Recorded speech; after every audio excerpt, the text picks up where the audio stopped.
the band point? What is that? Yeah. Oh yeah, that's where it is. That's where it is. Right on that F. Maybe we go to the cafeteria. They have that little. Yeah, right at the top of that ring. That's where they teach you to get. Well, but my red light was flashing. Yo, do you need someone like clicking for you? Yeah, red light's flashing. Go. I don't know how to get this up here. Oh, It's up. hit the left screen, push it. This Left one? screen, one more. Touch it, it's the touch screen. Does it come on? No, I mean, did the screen come on? Oh yeah, I pressed on for projector. Was that wrong? No, that's okay. This is a blank. On, up. It does. Okay. Hey, there we go. All right. So hello everybody, my name is Lauren Bitzer, and today we're going to be talking about the recruiting, interviewing, and selection process when it comes to finding and obtaining a job.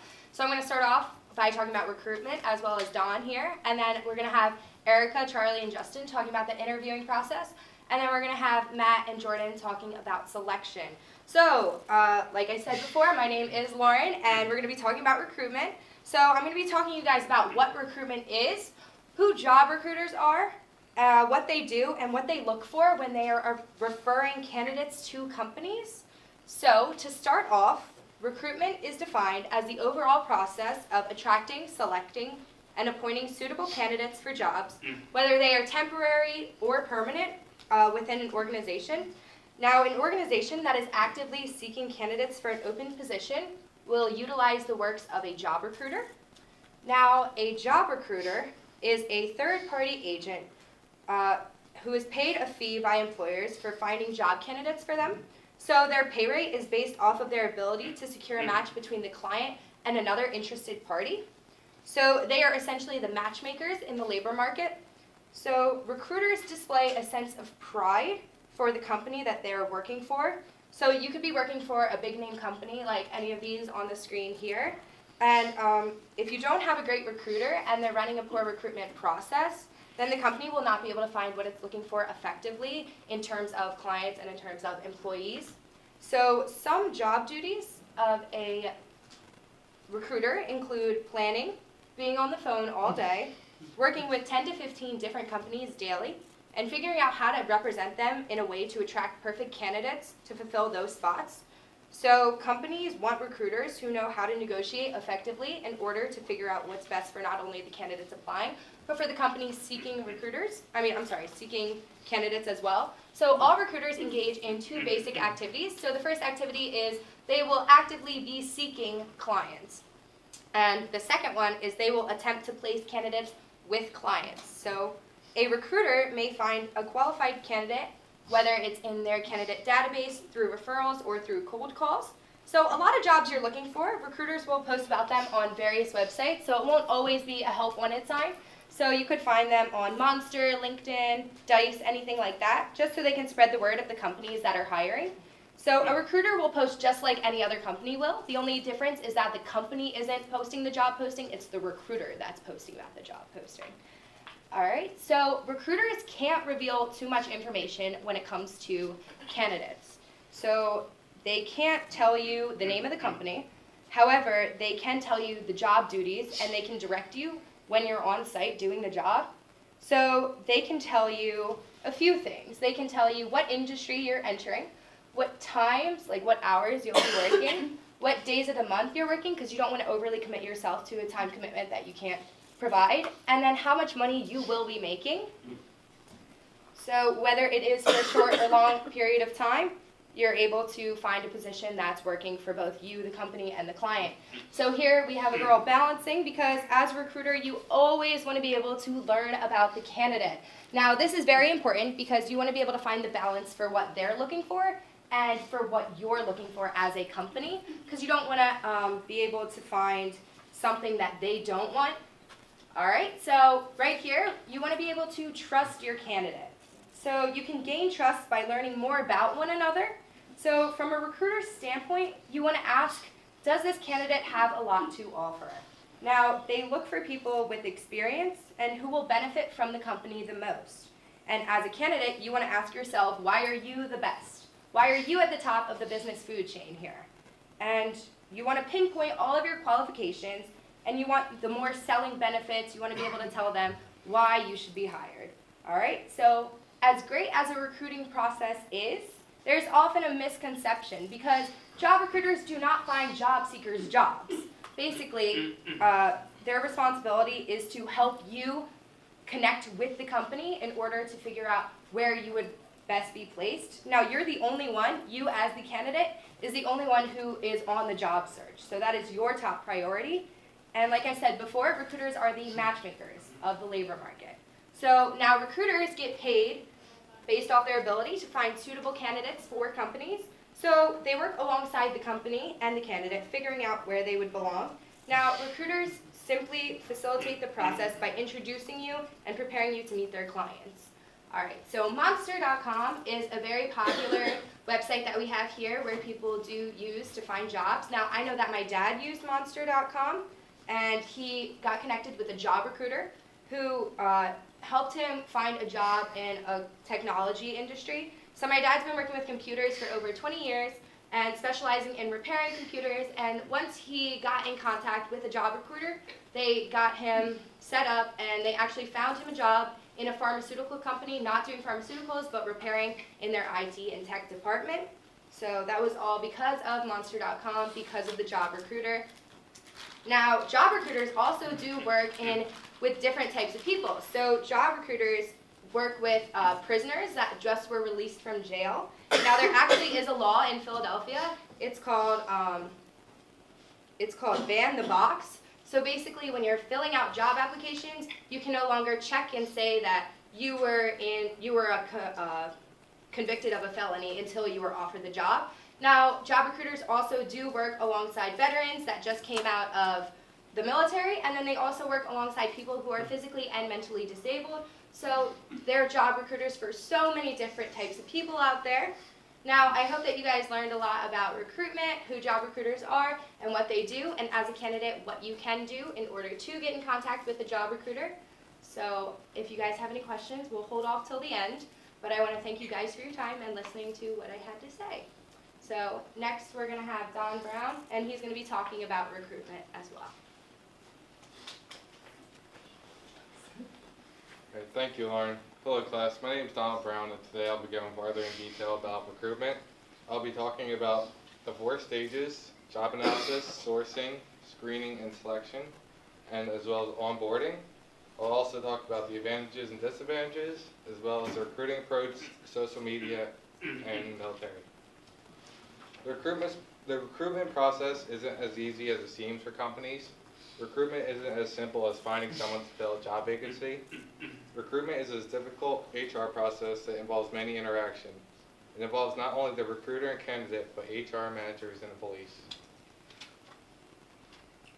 Although there are many different people and departments involved, each person has the same goal. That goal is to find a capable person to fill the job vacancy. The recruitment process isn't quick and easy, but if it were quick, would they really find the best candidate possible for that job? Alright, here you can see Dale and Brennan from the Step Brothers. Although they're hilarious, they were not a great fit for their job, as we all saw in the movie. Recruiters' jobs is to find candidates that meet job requirements, whether it be physical or mental abilities. Finding a Brennan or a Dale can lead you to not only losing your job, but hurting the overall company as well. Now discuss the advantages. Some advantages are it saves time for managers. They can handle other aspects while recruiting is done elsewhere. Another advantage is recruiters have access to the best candidates. It's cost efficient. Screening helps find the best candidate. It gives future employees a peace of mind, and relationships are formed. Now I'll discuss the disadvantages. It's pretty much everything I just said, but the opposite. So now the cost in the HR department will rise. People who aren't really fit for the job will cost managers more time. Employees will need more training to become capable of job duties. Client satisfaction will lower. And lastly, applicants would be unhappy. So now I'll discuss the first process of recruitment, which is job analysis. Job analysis is determining different parts of the job, such as job specification and job description. Job analysis provides information to the person being recruited so they know what job they're getting into and what will be required of them skill and knowledge-wise. Second, I'll discuss sourcing. Sourcing is all about attraction. For instance, what makes this job better than another? During recruitment, selling the job is a big factor. There are many ways sourcing can be used, such as advertising through job fairs, the internet, newspaper, window advertisements, etc. Third is the screening and selection part, which I will only cover a small part of since it will be talked about later. But this stage is all about the right fit. As you can see, it's Denzel Washington. It seems as if he's always the perfect fit for his movies, kind of what job recruiters are looking for their jobs. Lastly, we have the fourth stage of recruitment. It's onboarding. This stage is about getting those who were recruited and selected to be successful in the workplace. The whole point of recruitment is to obviously fill the vacant position, but recruiters want to find the best fit as well. Onboarding should lead to the new employee being prepared, satisfied, and successful at their jobs. Next is recruitment approaches. There are different strategies used to execute. For example, executive search firms are used to find executive positions. Usually advertising, networking, social media, which will be covered later, are all used. As we all know, social media is one of the hottest things in today's world. Everyone has an account, whether it's Facebook, LinkedIn, Twitter, Instagram. Most of these websites are now being used for recruitment. In 2016, 78% of U.S. citizens had a social media profile, and 92% of companies use social media as a recruiting method. Although social media is a big part of getting a job nowadays, it could also be your worst enemy. Having something inappropriate, such as a picture or a post on your account, could lead to you not getting the job and somebody else getting it. So in order to not have that happen, you should keep your profile clean, and if there is something inappropriate on there, take it off immediately. LinkedIn is a very big part of the recruitment for people who have college degrees. It's also a big tool for recruiters looking for people to fill job vacancies. LinkedIn works. What you want to do is first you want to connect with people, friends, family, coworkers, and such. And then you want to try to join groups where you think you would find people of that nature and for that vacancy. Here's a picture of the college fair. College fairs are a great way for people to find different types of jobs if they're not sure what they really want to get into. It's best to bring your resumes, as the recruiters will be collecting your resumes and informing you about your job later. Next is the military. The military also uses recruiters. Generally in the military, the same way it uses for business companies. Military recruiters look for mostly men, but also will look for women who have the right abilities and desire to join.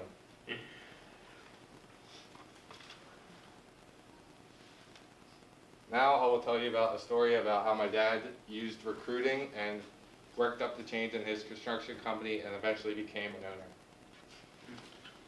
So in Roanoke Valley, there is an Inductotherm company who makes furnaces. Right here you can see the furnace pouring the hot iron. So what his job is, he before, when this is obviously not on, he will go in the furnace, reline the walls so all the hot iron does not melt through the walls. It has to be done every, it depends what size furnace is, how much it's run, but usually 6 to 8 months. And after doing furnace relines for many years, he eventually, Mitchell Enterprises, he worked there for 25 years and eventually became Brown Construction. So to sum up this story, recruitment changed my dad's life and it gave him a steady career. Now that you have learned about recruiting, I will hand it off to Erica. Thank you, Don. And so I'm Erica, and I'm going to be discussing with you the entire interview preparation process. Now, obviously, as we just listened to the group before us, educate us on resumes. You're going to need a formal resume by this point. That way, you're able to submit it at any time for your desired job. Now, with that being said, you're going to have the first step is researching your ideal job position. Now, we're all just coming out of college, and we don't want to waste our time being here for however long, 4, 6, maybe 8 years we're studying for a degree. The last thing we want is to have it just sitting in our house having no use. We don't want that job at our local food market or the pet store. That's not something to be proud of. With that said, you need to research the company thoroughly, and this means figure out what they do, why they do it, and that is their purpose, the mission statement. This can help you provide yourself with insight to the company, and it can show you their potential growth and stability. The last thing you want is to land yourself the job that's about to end in the next couple of years.